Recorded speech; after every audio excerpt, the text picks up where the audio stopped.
Hi guys ಎಲ್ಲ ನಮಸ್ಕಾರ. ನೀವು ನೋಡ್ತಾ ಇದ್ದೀರಾ ವಿ ಆರ್ ರೇಟ್. ಸೊ ಇವತ್ತಿನ ವಿಷಯ ಬಂದು ಏನಪ್ಪ ಅಂದರೆ ಈ ವಾರ ಯಾರು ನಾಮಿನೇಟ್ ಆಗಿದ್ದಾರೆ ಅಂತ. ಸೊ ಈ ವಾರ ಸ್ವಲ್ಪ ಇಂಪಾರ್ಟೆಂಟ್ ವಾರನೇ, ಯಾಕಂದರೆ ಟಿಕೆಟ್ ಟು ಫಿನಾಲೆ ಒಂದು ರೌಂಡ್ ಕೊಡ್ತಾ ಇದ್ದಾರೆ ಬಿಗ್ ಬಾಸ್. ಅದರಿಂದ ಈ ವಾರ ನಾಮಿನೇಟ್ ಯಾರ್ಯಾರಾಗಿದ್ದಾರೆ ಅಂದರೆ, ಮೊದಲನೇದಾಗಿ ಬಂದರೆ ಭವ್ಯ ಗೌಡ ಅವರು ನಾಮಿನೇಟ್ ಆಗಿದ್ದಾರೆ. ಬಿಗ್ ಬಾಸ್ ಸೀಸನ್ 11 ಕನ್ನಡದಿಂದ ಹೊರಗೆ ಹೋಗಲು ಭವ್ಯ ಅವರು ನಾಮಿನೇಟ್ ಆಗಿದ್ದಾರೆ.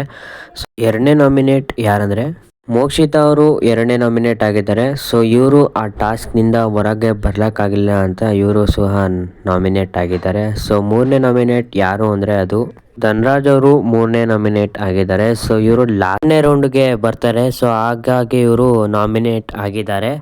ನಾಲ್ಕನೇ ನಾಮಿನೇಟು ಚೈತ್ರ ಅವರು ಆಗ್ತಾರೆ. ಸೊ ಇವರು ಸಹ ಅದೇ ಫಸ್ಟ್ ರೌಂಡಿನ ಸಹ ಇರ್ತಾರೆ. ಸೊ ಆದ್ರಿಂದ ಇವರು ಸಹ ನಾಮಿನೇಟ್ ಆಗಿದ್ದಾರೆ ಈ ವಾರ. ಐದನೇ ನಾಮಿನೇಟ್ ಯಾರಪ್ಪ ಅಂದ್ರೆ ಅದು ತ್ರಿವಿಕ್ರಮ್ ಅವರು. ಇವರು ಪಾಪ ಲಾಸ್ಟ್ ರೌಂಡ್ ಅಲ್ಲಿ ಬರ್ತಾರೆ.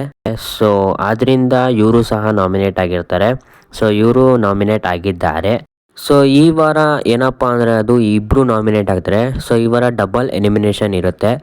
ಸೊ ಈ ವಾರನೇ ಟಿಕೆಟ್ ಟು ಫಿನಾಲೆ ಯಾರು ತಗೋತಾರೆ ಅಂತಾನು ಗೊತ್ತಾಗುತ್ತೆ. ಬಟ್ ಈ ವಾರ ಆದರೆ ಸ್ವಲ್ಪ ಬೇಜಾರಾಗುತ್ತೆ, ಇಬ್ರು ನಾಮಿನೇಟ್ ಆಗ್ತಾ ಇದ್ದಾರೆ. ಸೊ ಅದು ಯಾರು ಅಂತ ತಿಳಿಬೇಕಂದ್ರೆ ನಮ್ಮ ಚಾನೆಲ್ನ ಬೇಗನೆ ಸಬ್ಸ್ಕ್ರೈಬ್ ಮಾಡ್ಕೊಳ್ಳಿ. ಪಕ್ಕದಲ್ಲಿರೋ ಬೆಲ್ ಲೈಕ್ ಕೂಡ ಒತ್ತಿ. ನಮ್ಮ ಇನ್ಸ್ಟಾಗ್ರಾಮ್ ಪೇಜ್ ಕೂಡ ಇದೆ, ಅಲ್ಲೂ ಹೋಗಿ ನೀವು ಫಾಲೋ ಮಾಡ್ಕೋಬೇಕು. ಸೊ ನಾಮಿನೇಟ್ ಯಾರಾಗ್ತಾರೆ ಅಂತ ತಿಳ್ಕೊಬೇಕಂದ್ರೆ ನಮ್ಮ ಚಾನಲ್ನ ನಮ್ಮ ಇನ್ಸ್ಟಾಗ್ರಾಮ್ ಪೇಜು ಕೂಡ ನೀವು ಫಾಲೋ ಮಾಡ್ಕೋಬೇಕು. ಬೇಗನೆ ಯಾರು ನಾಮಿನೇಟ್ ಅಂತ ತಿಳಿಸ್ತೀನಿ.